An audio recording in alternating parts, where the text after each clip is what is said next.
Kevin Durant reportedly, and I quote, is about to throw a ruckus down there in Brooklyn, and according to a league executive, is more apt to retire than return to Brooklyn this upcoming season. So I'm going to break down all of the latest news on that Kevin Durant trade front, as obviously the Raptors have been a name thrown in that whole circus. But additionally, Gary Trent Jr. has been tearing it up on the Pro-Am scene. So I'm going to break down some highlights and what he's added to his bag this offseason and a whole bunch more in this video. So without further ado, let's dive straight into it.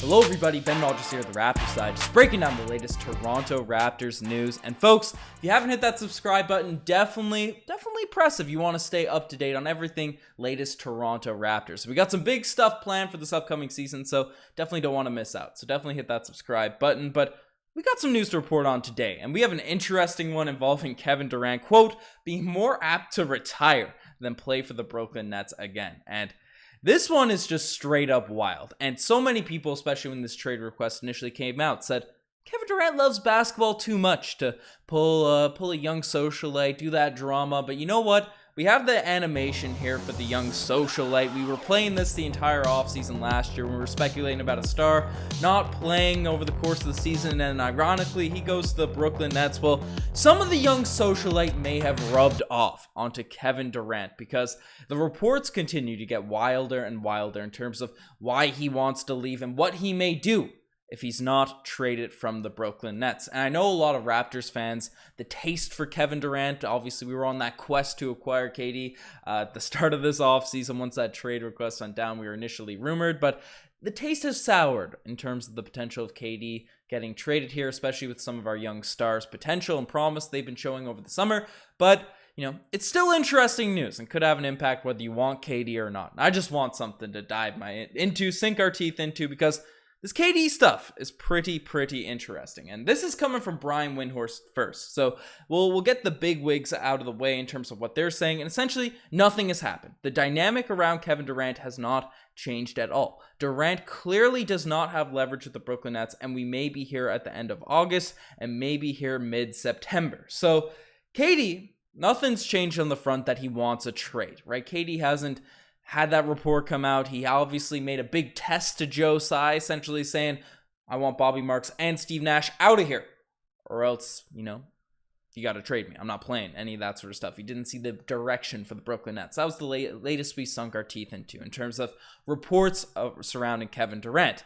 Obviously, Joe Tsai combated that request, that ultimatum from Kevin Durant, said, nah, we're sticking with our guys. You're not going to be able to fire some of our front office people just because you want to go on a little tirade. That's essentially what Joe Tsai came out with in the media on his Twitter feed. There's a direct tweet coming from it. So Brian Windhorst has essentially said that, the trenches have dug, and the Nets don't want to give up Kevin Durant for essentially nothing. I broke down how the Nets were asking for Jason Tatum and Jaylen Brown from the Boston Celtics, one of KD's desired destinations, and apparently requested Joel Embiid from the Philadelphia 76ers, as well as a young piece going back to Brooklyn if a deal were to go down. So they're just asking for lucrative Daryl Morey-esque offers for their key superstar, which obviously aren't going to happen. The Sixers, the Celtics, the Suns, the Raptors, none of those teams were accepting any of those requested packages that the Brooklyn Nets were offering. However, with the trenches dug, right, sometimes soldiers, the strategy has to change. You gotta start doing things that are a bit over the top. They gotta just escalate things to a whole new level. And this is where it seems Kevin Durant has set his sights on in terms of this whole debacle with the Brooklyn Nets. But this is essentially what the reports coming out from Mark Stein, talking to league executives. Now KD is almost threatening retiring. He's more likely to retire than play again for the Brooklyn Nets. And the article went on to say that KD is essentially just about to throw a ruckus. Quote, a ruckus. Not just a, what would we call Ben Simmons, what he did last year? A sit out, a silent protest. I'm just leaving the stadium. No. KD is about to throw a ruckus, whatever that means, coming from Mark Stein. So I'm interested to see what entails a ruckus. Obviously, he's been on Twitter. The energy's been amped up on Twitter, going at random fans, talking about his legacy talk and all that sort of stuff. But man, this is an interesting state for the Brooklyn Nets, this whole trade situation to be in, because it seems like the Nets, obviously with the contract situation, they have the leverage, right? 4 years signed to a guy, but the same thing. The analogies are sort of tying together. The roads are crossing with what happened with Kevin Durant this season and what happened with Ben Simmons this previous year. And Kevin Durant might take a few plays out of the playbook if he so chooses to keep up this trade request, because the Nets do have a solid roster and obviously they want him back. So it's interesting to see what's happening on all that front. Everyone thinks that the Nets are going to trade him or are going to keep him. That's what they thought a couple weeks ago, but I've been holding true. Whether he comes to the Raptors or not, I just think this situation's too much of a mess for a deal not to happen. And the Nets' leverage is slowly fading away as we get closer to the season. If KD's going to sit out, obviously they don't have to give up on him for a subpar package, but the lucrative requests that they've been asking from teams like the Raptors, teams like the Celtics, teams like the Sixers, I just don't think any of those deals are going down. Now, what does this mean for Toronto? And I don't think we're going to have a package. If the Celtics have already announced that they're willing to trade Jaylen Brown, potentially paired alongside Marcus Smart, in a deal going to the Brooklyn Nets, I don't think, even though I'm the biggest fan of Gary Trent Jr., right, our star boy, who I'm going to dive into in this video, right, OG Anunoby, even though I think their value is high, on the open market, you just can't compete those two players with two guys that just came off a finals appearance. OG Anunoby, especially with his injuries. Gary Trent Jr. still hasn't taken the leap into as a rising young star on the level of a Jaylen Brown or these guys.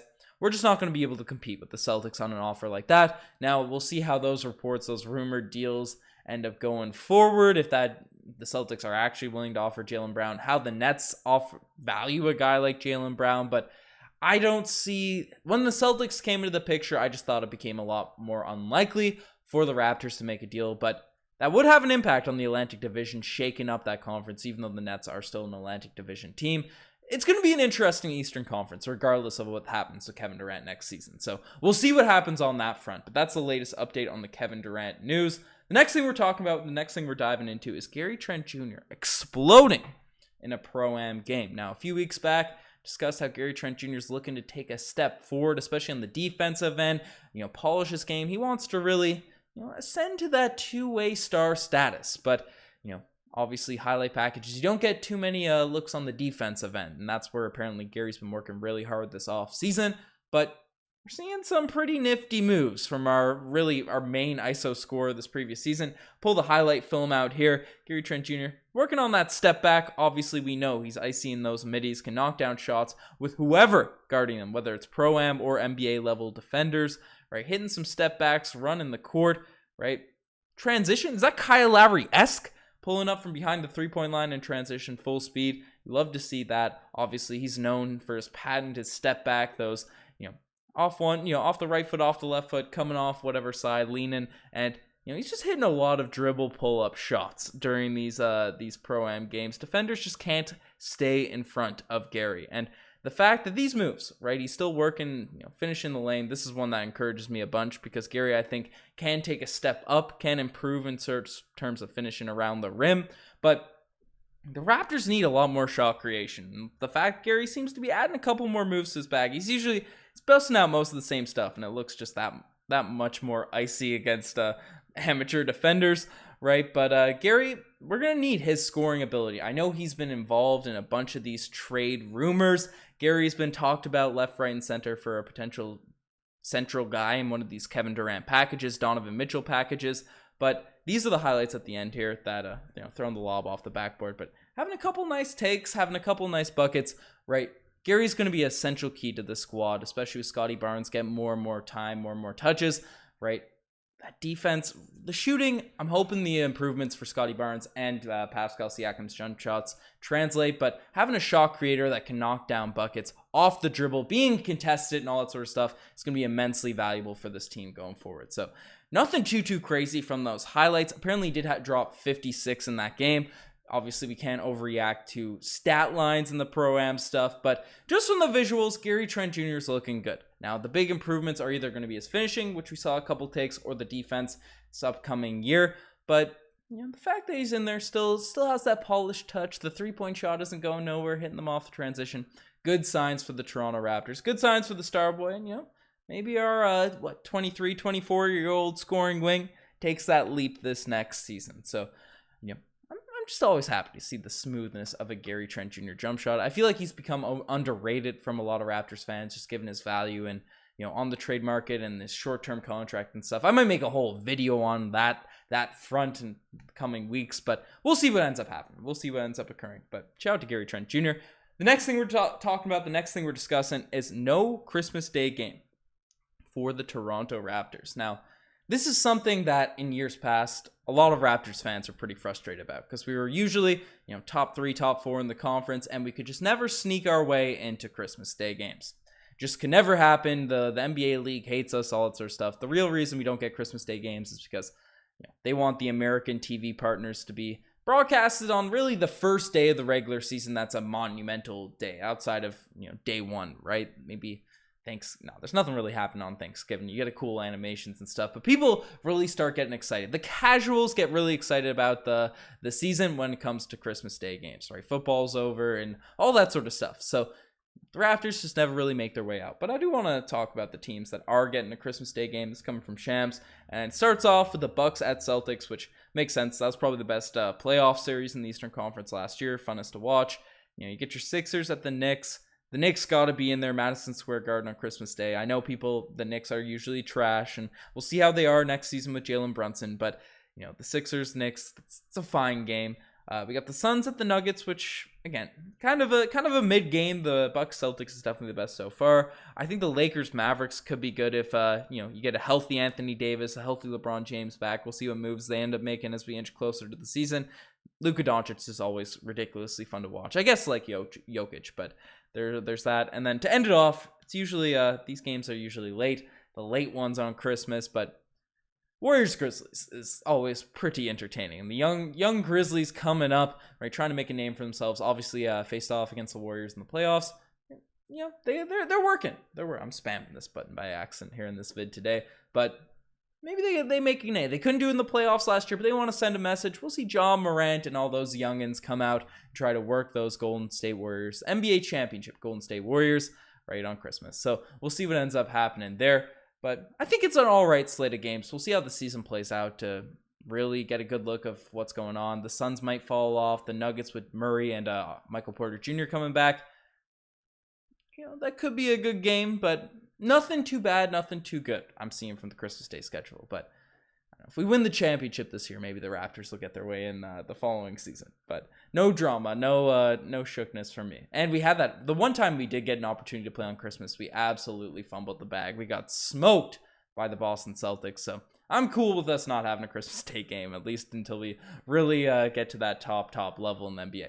But the final thing we're discussing, the final thing we're talking about is former Raptor has been killing it overseas. And there's a couple clips going on with Rondae Hollis-Jefferson being clutch, being the copyright reasons I couldn't throw those clips onto the vid. However, Rondae Hollis-Jefferson out here for Besiktas.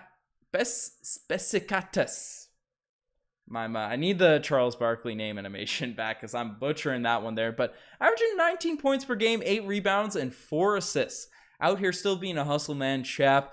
Still, the three-point shot has not come into form. Obviously, last season he mentioned if the Raptors ever wanted him back, he'd be happy, extremely happy to come. When Chris Broussard went on with this nonsense, Rondae Hollis-Jefferson was one of the most outspoken people to, bash on what Chris Broussard was saying. But unfortunately, still only shooting 22% from behind the three-point line. I think the Raptors, they want that floor spacer on their wings. So it's unfortunate for Rondae Hollis-Jefferson. Obviously became a fan favorite in his 1 year with the Toronto Raptors. But happy to see him doing well over there in Europe. But let me know what you guys think on all of this Toronto Raptors news in the comment section below. You guys are the best for making this far. Check out the Instagram, the TikTok, the Twitter, all that cool stuff. Anyways, I'm signing out. Cheers.